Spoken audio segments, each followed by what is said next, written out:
mais uma entrevista pro canal e hoje eu vou entrevistar a Tarsila. Ela foi para uma estação de esqui bem pequenininha numa cidade chamada Great Barrington, no estado de Massachusetts. Essa cidade fica a mais ou menos 3 horas de Nova York, 2 horas de Boston. Ela trabalhou nesse lugar por 3 anos seguidos como operadora de lift e hoje ela vai contar toda essa experiência pra gente. Mas, hein, você vai deixar eu contar ou você vai contar tudo por si mesma? Calma, tá bom, desculpa, tô saindo.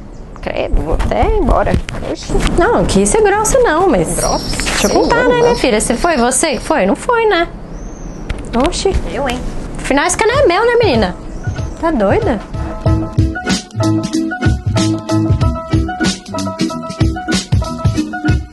Oiê! Hoje eu vim ser entrevistada por mim mesma. Eu vim contar como foi a minha experiência trabalhando no Ski Butternut, porque afinal vivo entrevistando as pessoas e trazendo relatos pra vocês, sendo que eu mesma nunca fiz um relato do jeito que eu faço as entrevistas. Então hoje é a minha entrevista. Eu fui para uma pequena cidade chamada Great Barrington, que fica em Massachusetts, no nordeste dos Estados Unidos. Fica mais ou menos 3 horas de Nova York. Fui 3 anos seguidos e eu sempre voei para Nova York, mas teve um ano que eu fui embora de Boston também. Depende da passagem que tava mais em conta, na verdade. Também porque eu gosto muito de Nova York, aí acabei indo para lá mais vezes. Deveria ter ido mais para Boston, né? Porque eu fui para Nova York 5 vezes e para Boston 1. Mas continuando, o meu trabalho no Ski Butternut é de lift operator. Lá, eles só contratam ou cashier ou operador de lift. Para todas as outras funções, eles contratam americanos. Então, quem fica no rentals, os instructors, sempre são americanos. Eles não contratam J1s para isso. Quando eu cheguei, eu percebi que a função lá era bem pesada. Eu costumo dizer que a função de operador de lift, ela, apesar da função básica ser igual em qualquer estação de esqui, você ficar responsável pela segurança das pessoas, ajudarem elas a entrarem nas cadeirinhas, a saírem das cadeirinhas, manter a rampa sempre em boas condições para ajudar as pessoas a esquiarem, para entrar na cadeira e para sair da cadeira,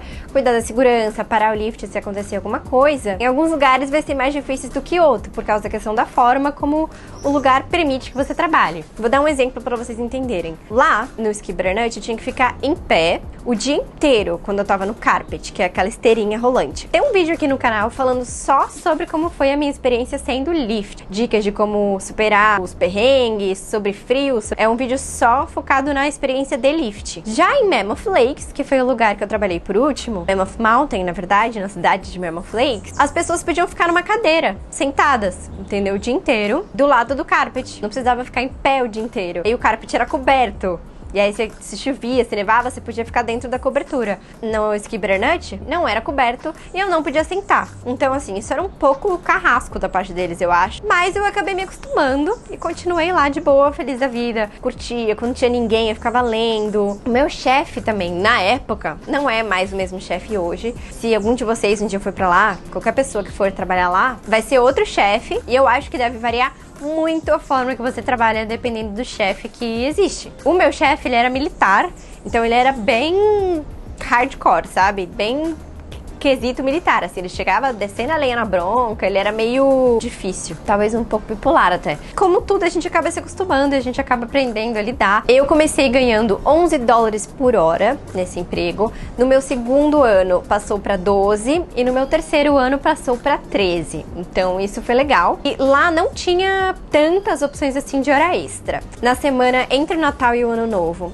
a gente trabalhava todos os dias e não podia faltar, a não ser que você estivesse morrendo. E na semana, tinha uma semana em fevereiro, que se chama President's Week, que também é uma holiday week, que trabalha todos os dias e não pode faltar. Às vezes dá 10, 12 dias seguidos, assim, dependendo de como bate o final de semana com esse feriado, e dá vários dias seguidos. E sendo operador de lift, isso fica bem cansativo, porque o operador de lift tem um trabalho bem físico. Então eu ficava bem cansada.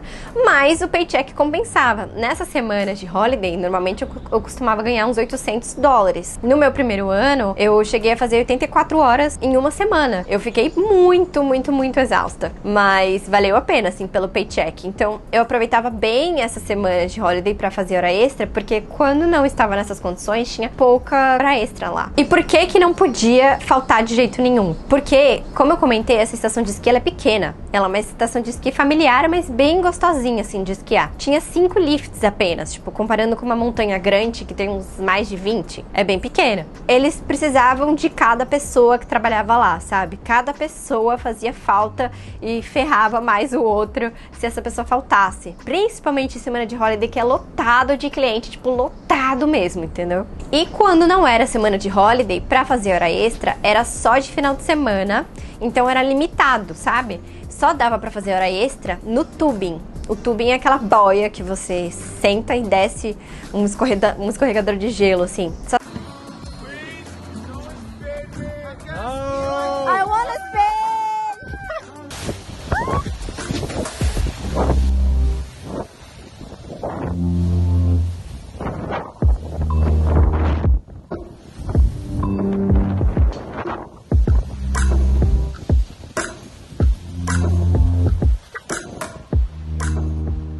Dava pra fazer hora extra no tubing porque o tubing abria à noite. Essa estação não tinha esqui noturno. Muitas estações pequenas têm mais oportunidade de horas extras, às vezes, quando elas têm esqui noturno, que é esqui noturno mesmo, você vai esquiar à noite. No Butternut não tem, só tem um horário de trabalho que é das 8 às 4, e aí hora extra só de final de semana no tubing, que são 2 noites.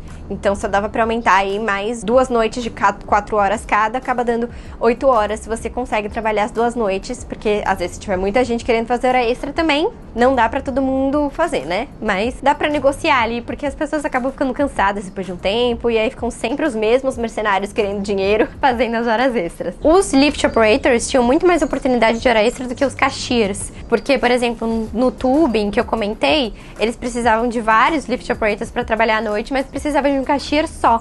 Então, se tinham vários cashiers, eles tinham que revezar pra fazer hora extra. A diferença no final acabava sendo tipo pra umas 50 horas de quantidade de hora extra que os lift operators conseguiam fazer a mais do que os cashiers. Por isso que eu também nunca quis trabalhar lá de cashiers. Apesar do trabalho de lift operator ser pesado, eu ganhava muito mais como lift do que eu ganharia como cashier. Outros benefícios que eu tinha lá era 30% de desconto na comida da própria estação, mas não tinha nada que eu gostasse de comer, assim, que eu como hoje, né? Porque a Tarsila dos primeiros intercâmbios, ela comia todas as comidas possíveis, assim, de porcaria, entre aspas, porque eu não gosto de falar mal de comida, porque comida é comida, mas coisas que hoje eu não como, né? Tipo, muita pizza, muita farinha, muito açúcar, muito hot dog, muito egg sandwich, muito marshmallow, muito brownie, muito muffin, muito tudo. É muito isso. Não tinha comida saudável lá. Eu passei a levar a marmita pro trabalho todos os dias comigo, porque eu economizava. E a comida era cara. Apesar de ser com 30% de desconto, um hot dog era $5. Só que o hot dog americano, você sabe muito bem como é que é, né? É um pão e uma salsicha. Eles não fazem ideia do que é um cachorro-quente. Pra mim é uma ofensa. Vivi até meus 12 anos em Osasco, tem o melhor cachorro-quente do mundo. Tem que comer, porque aquele pão com salsicha pra mim não dava, né? Ainda mais custando $5, tá louco? R$5 no calçadão de Osasco. É um cachorro quente, menina, com 2 salsichas, purê, vinagrete, mais purê, mostarda, queijo cheddar, queijo ralado por cima, mais vinagrete, batata palha, completaço. Mas em geral, comida em estação de esqui é caro, mesmo com o seu desconto de funcionário. A dica mesmo é você levar as suas próprias comidas para vocês se alimentarem melhor e economizar. Mas eu já falei isso em vários vídeos, né? Mas enfim, eu vou bater nessa tecla.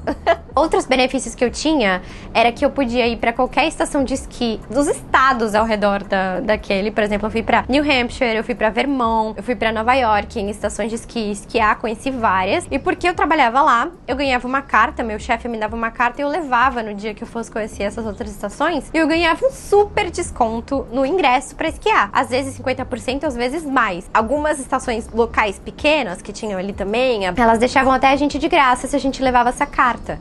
Então, essa era uma vantagem legal para conhecer mais estações de esqui ao redor. Também tinha 30% de desconto na lojinha da estação, que tinha roupa, que tinha meia, que tinha várias coisas assim.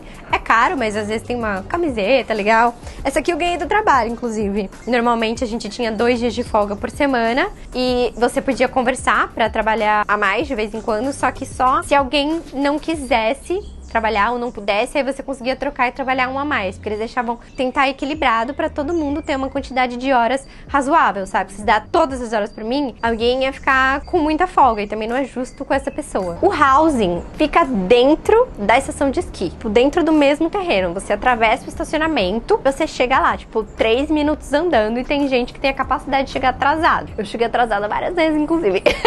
Eles ficam putos da vida quando a gente chega atrasado, hein? A casa ficava dentro do estacionamento, era uma casa bem grande, 4 quartos, e normalmente eles contratam 14 internacionais, porque são 14 pessoas que cabem nessa casa. Tem um quarto que tem uma beliche e 3 camas, tem um quarto que tem 4 camas, 3 quartos de 2 camas. Então, esses quartos grandes, eles têm banheiro dentro, um deles tem 2 banheiros dentro, e aí eu dividi com os meus amigos. No primeiro ano, eu fiquei com as meninas, dentro desse quarto que tinha 2 banheiros. No segundo ano, eu e os meus amigos todos voltamos, e aí a gente pediu pra Sara, que é a RH, até hoje, lá no Butternut, pra ficarmos todos juntos no mesmo quarto. Aí a gente ficou nesse quarto que tem 2 banheiros, e aí tem os outros quartos lá embaixo que são de 2 camas, que não tem banheiro, mas essa casa tem tipo 5, 6 banheiros, então banheiro não faltava, a gente não teve esse problema. Mas a cozinha, juro por Deus, a cozinha é menor que essa varanda, era do tamanho de um banheiro praticamente. A cozinha era muito pequena, isso causava muito estresse. Cabia 4 pessoas no máximo ao mesmo tempo na cozinha, então quando todo mundo queria jantar, comer, nossa, era um inferno. E então a gente tinha meio que fazer por turno, né, porque não cabia todo mundo naquela cozinha, 4 bocas no fogão, 14 pessoas, imagina. Tinha uma salona bem grande, com uma janelona que dava de frente pra uma área cheia de árvores e dava pra ver a estação lá no fundo. E a gente já via os groomers arrumando a neve à noite. Quando nevava, a gente ficava nessa janelona olhando tudo. A gente fazia as festinhas de lá. Deixam fazer festa, desde que você tente seguir as leis e não cause problemas. Eles são bem de boa com isso, desde que você cumpra o seu trabalho. E é engraçado porque, assim, como essa cidade é bem pequena, a casa se chama Grey House. Todo mundo sabe qual é a Grey House, onde fica a Grey House, quem mora na Grey House, porque todo ano eles contratam pessoas internacionais para trabalhar lá. Então, todo mundo que mora na cidade sabe quem nós somos. A cidade é muito pequena, tem tipo uma rua principal, pequenininha, com alguns comércios, e só tem essa estação de esqui. Então, todo mundo sabe que na Grey House tem os internacionais no final do ano, que tem festa, sabe? Então tem... Aí a gente acaba fazendo amizade com outros intercambistas que tem na cidade, de outros programas. E também faz muita amizade com os coworkers, isso é bem legal. Eles ajudam a gente, iam sempre lá em casa, a gente dava rolê com eles também, às vezes ia na casa deles assistir Super Bowl, às vezes até Natal, sabe? Então cria uma relação legal com quem trabalha lá também. Eles são acostumados a ter a turma dos internacionais todos os anos e fazer disso um evento. O depósito de calção na época era $100, não sei se hoje continua sendo assim, que eles descontam no seu primeiro paycheck e te devolvem no final. E o preço do housing, quando eu entrei, era $70 por semana. Agora deve estar em torno de 90. A casa é legal, fica dentro da estação, super perto do trabalho. Só é chato ter nada que dê pra você ir a pé por perto. A não ser a estação de esqui, não dá pra ir a pé pra lugar nenhum, porque não tem nada em volta. Como a estação de esqui é um pouquinho afastada da cidade, 10 minutos de carro, eles davam 2 carros pra gente, pros internacionais. 2 vans que cabiam 7 pessoas. Tem um perímetro que o carro não pode passar, não pode ir pra muito longe. A gente que pagava gasolina e a gente tinha que manter os carros sobre cuidados, né? Cuidado, limpo. Eu bati um carro uma vez, porque tinha gelo na estrada, eu não tava correndo, eu não tava nada, mas o carro escorregou, eu bati numa cerca, e aí a gente ficou sem um dos carros por um tempo, por causa disso. Mas eles nem cobraram de mim, porque eles me conheciam, sabiam que eu era responsável e que tinha sido um acidente mesmo, só consertaram o carro e ficou tudo certo. E inclusive devolveram meu depósito calção quando eu fui embora. E aí, vamos falar de second job. Dá pra fazer second job lá? Dá, mas é um pouco chato, porque você não consegue ir a pé pra nada. Você precisa do carro. Só que são 14 pessoas pra 2 carros. Então fica um pouco chato de organizar isso todo dia. Você ir pro trabalho, alguém vai ter que te levar, porque não dá pra você ficar lá no trabalho com o carro esperando. Alguém vai ter que te levar e buscar. Eu vi um menino que trabalhou lá comigo uma vez fazer second job no McDonald's, e aí ele deixou organizado todo dia. Alguém levava ele pro trabalho dele e depois ia buscar. Mas precisa organizar essa logística. Ele fez no McDonald's, não sei se outros lugares lá provavelmente aceitariam, mas lá é incomum. Na minha experiência, trabalhando 3 anos lá, eu só vi esse menino que trabalhou no McDonald's fazer second job. Mas talvez tenha outras opções. É que o McDonald's é meio que garantido que você vai conseguir um emprego. Então acho que talvez por isso que ele tenha ido lá direto. Na cidade tinha 2 mercados, um mais barato, um mais caro. Alguns lugares, tipo bares que tinha sinuca, que era gostoso de ir, que tinha karaokê, que dava pra ir com o pessoal. Tinha uns 2 cafés gostosos, tinha um Dunkin' Donuts, um McDonald's, tinha boliche. Também tinha umas outras pequenas cidades perto, tinha Lenox. Em Lee tinha um outlet. Lenox tem tem um centrinho gostosinho, com cafés, com bares, com restaurantes, que é gostoso de andar. Tinha Pittsfield, que é onde tinha um Walmart,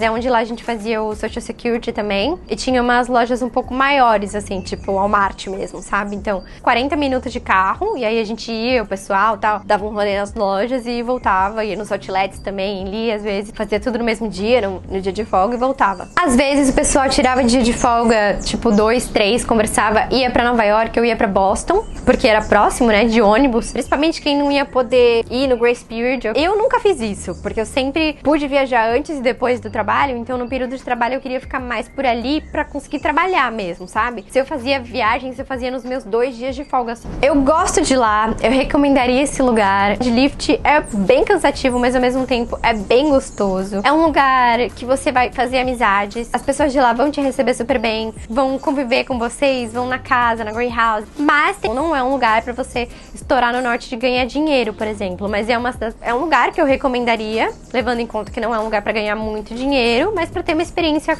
gostosa, um lugar aconchegante. Você vai conhecer todo mundo do lugar, sabe? É diferente de você trabalhar numa estação de esqui gigante, que você vai conhecer só o seu departamento, lá você vai conhecer todo mundo. Mas eu não recomendaria o que eu fiz de 3 anos, porque é um lugar limitado pra ir tantas vezes, sabe? Eu acho que eu limitei as experiências que eu poderia ter tido se eu tivesse me aventurado mais em outros lugares com experiências diferentes. Então, uma vez tá bom. Vou guardar de recordação essa camiseta pra sempre, porque é um lugar que foi muito importante pra minha história. Foi onde toda a minha jornada com Work and Travel começou, onde fez tudo isso aqui começar. Foi por causa de lá, então eu tenho muito carinho. Se tiverem alguma dúvida sobre esse empregador, deixa aqui nos comentários. Ah, e não esquece de se inscrever no canal, hein? Se inscreve no canal e ativa o sininho pra não perder as notificações de quando tiver vídeo novo. Um beijo e até o próximo vídeo.